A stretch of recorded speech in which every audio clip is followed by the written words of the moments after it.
నొప్పిగా ఉందా? లేదు, తగ్గిపోయింది. నువ్వు నాకు ఇష్టం లేదు. వెళ్ళిపో.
కృష్ణవేణి, ఇది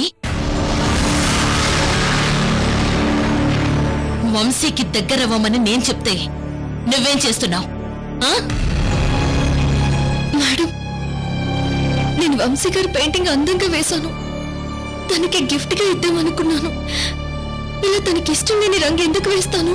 మరి అందమైన వంశీ పెయింటింగ్ మీద నీకు తెలియకుండా రెడ్ కలర్ ఎలా వస్తుంది? అది నాకు అర్థం కావడం లేదు మేడం.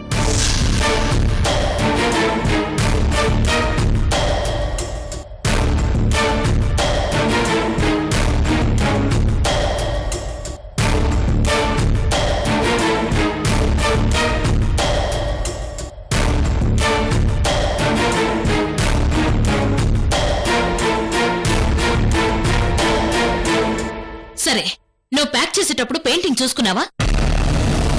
మేడం, పెయింటింగ్ చూసాకే ప్యాక్ చేశాను. ప్యాక్ చేసేటప్పుడు రంగు లేదా?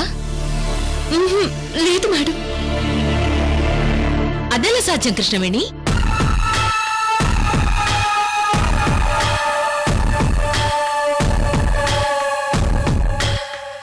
నువ్వు ప్యాక్ చేశాక బయటికెళ్ళావా, లేక ఇమ్మీడియట్ గా తీసుకుని వంశీ రూమ్కి వెళ్ళావా? ప్యాక్ చేసిన రూమ్ లో పెట్టి కిందికి వెళ్ళాను మేడం. ఎందుకెళ్ళావు? ప్రభావతి మేడం పిలిస్తే వెళ్ళాను. నేనే పిలిచాను రత్న. వంశీకి ఇష్టమైన జ్యూస్ ఎలా ప్రిపేర్ చేయాలో నేర్పిద్దామని పిలిచాను. సరే, కిచెన్ లో ఎంతసేపు ఉన్నావు? జ్యూస్ ప్రిపేర్ చేసి మేడంకి ఇచ్చేసి నా రూమ్ కి వెళ్ళాను మేడం.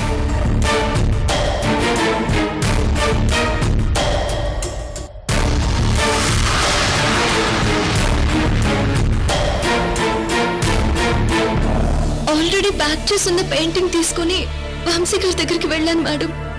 అంటే నువ్వు కిందకి రాగానే ప్యాక్ ఓపెన్ చేసి పెయింటింగ్ మీద రెడ్ కలర్ వేసి మళ్ళీ అలాగే ప్యాక్ చేసి పెట్టారు.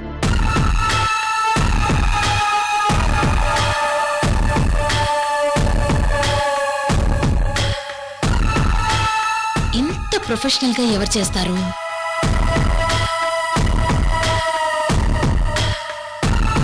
అసలు చెయ్యాల్సిన అవసరం ఏంటి?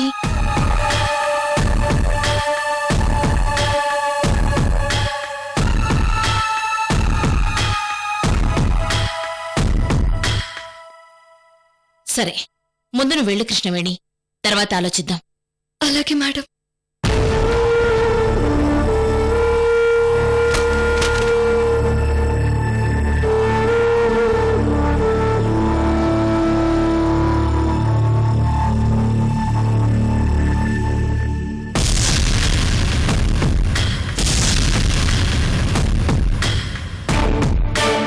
వదినా, నన్ను చూడకు.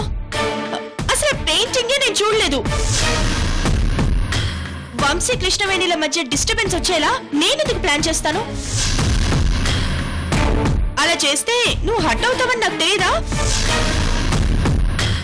ప్లీజ్ వదినా.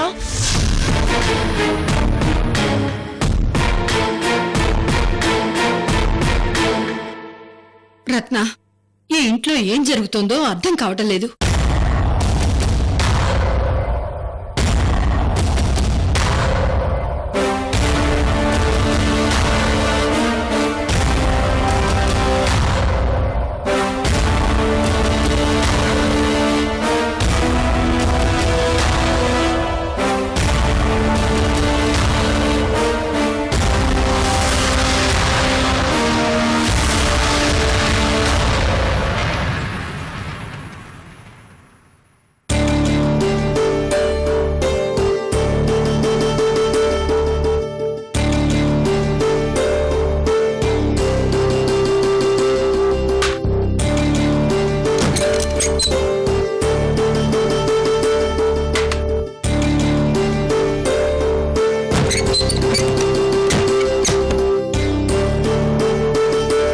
వస్తే కడప, మొత్తానికి కృష్ణవేణిని ఇంటికి తీసుకురావాలన్న నీ ప్లాన్ వర్కౌట్ అయింది.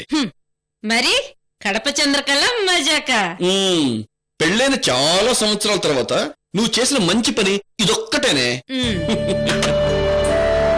ఊరుకోండయ్యా, మీరు మరీ అంతలా ఫీల్ అవుతారేంది?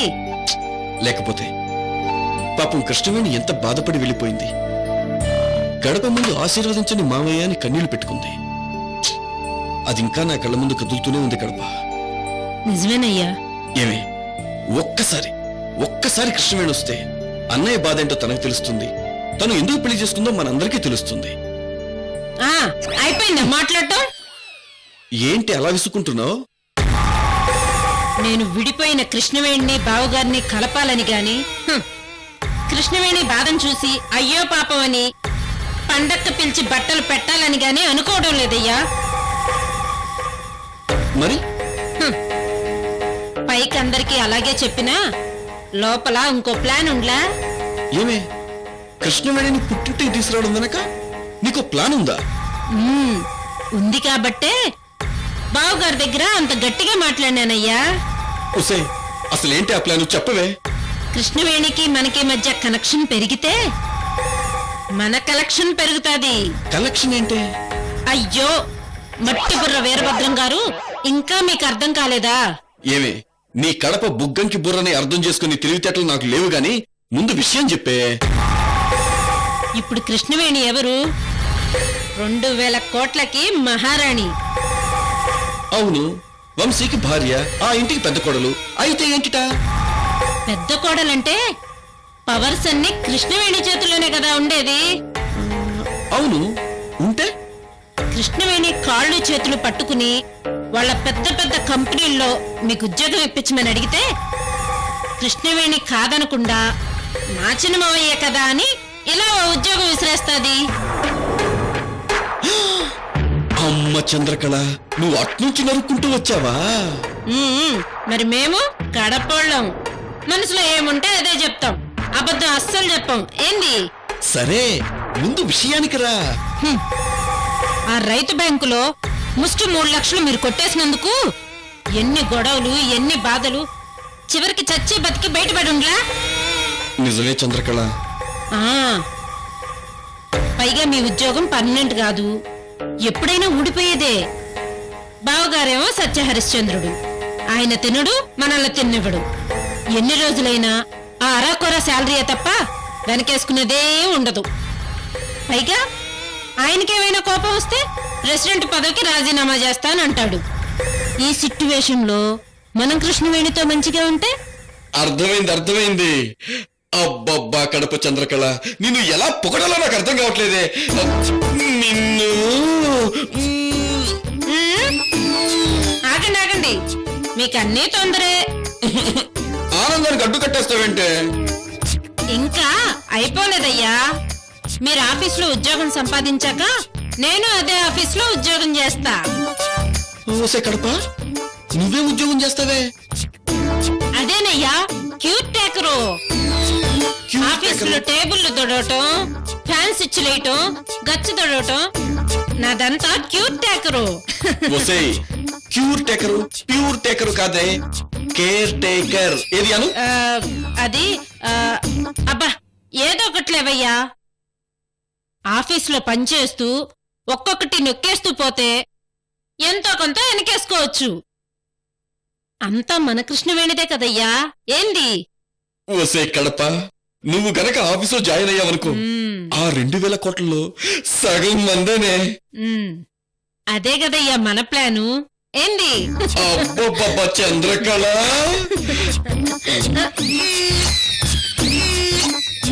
ఆ, మ్,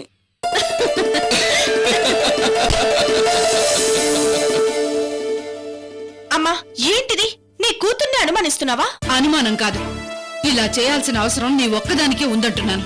చిచి, సొంత కూతుర్ని తప్పు చేశానని నిలదీసి అడుగుతున్నావు, పైగా ఎలాంటి సాక్ష్యం లేకుండా.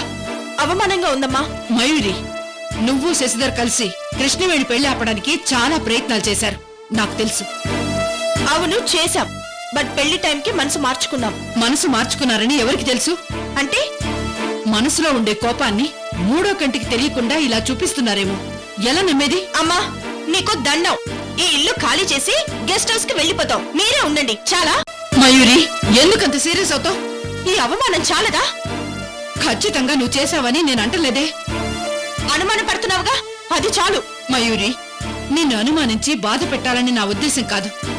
రత్నప్రభకి ఇష్టం లేని పని చేసి ఈ ఇంట్లో స్థానం పోగొట్టుకోవద్దని ముందుగా చెప్తున్నాను. స్థానమా? ఇంకేముంది, పెద్ద కోడలుందిగా. బెగ్గర్స్ కంటే హీనంగా చూస్తున్నారు. మా బాధ ఎవరికి చెప్పుకోను? సరే, ఈ గొడవలో నీకు సంబంధం లేదు కదా, సంతోషం. తప్పు లేనప్పుడు నువ్వు బాధపడాల్సిన అవసరం లేదు. ఛ! శశి, శశి వచ్చావా? ఏమైంది? అయ్యో భలే గొడవ జరిగింది. నువ్వుంటే ఎంజాయ్ చేసేవాడివి. కృష్ణవేణి వంశీల మధ్య గొడవ? అవును, భలే క్యాచ్ చేసావే. మామూలే కదా. అసలేం జరిగిందో తెలుసా? మరి ఈ హాఫ్ అన్ అవర్ గ్యాప్ లో రెడ్ రంగు పెయింటింగ్ పైన ఎవరు వేసి ఉంటారు?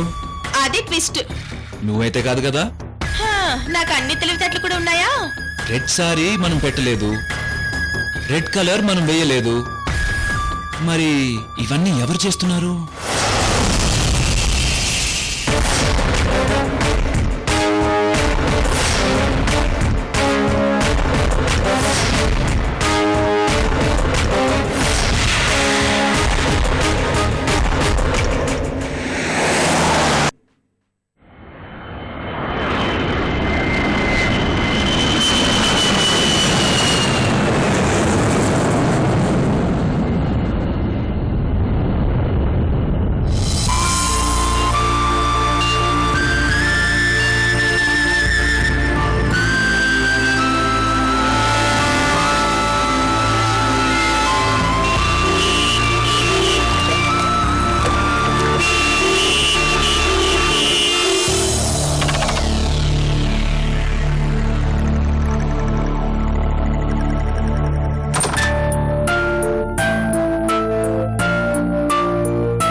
నువ్వు మీటింగ్ వెళ్ళిపో వెళ్ళిపో. I hate you, I hate you, I hate you, I hate you.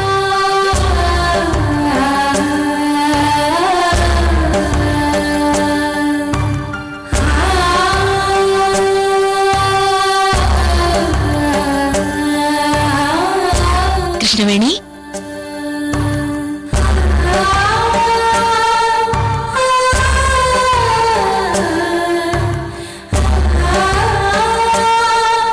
Madam,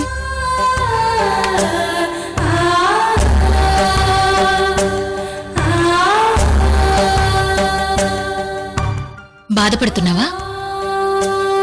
madam, ఇదెలా జరిగిందో నాకు అర్థం కావడం లేదు. పాప వంశీ గారు తన పెయింటింగ్ ని చూసి ఎంత బాధపడ్డారో. తన పెయింటింగ్ ని చూసుకోవాలన్న కోరికను నేను నెరవేర్చలేకపోయాను మేడం. కృష్ణవేణి, నువ్వు ఈ డిసప్పాయింట్మెంట్ మూడ్లో నుంచి బయటకొచ్చి సంతోషంగా ఉంటే చూడాలనుంది. సంతోషం ఇంకెక్కడుంది మేడం? మామయ్య ఇంటి గడప దగ్గరే వదిలేసి వచ్చేసాను.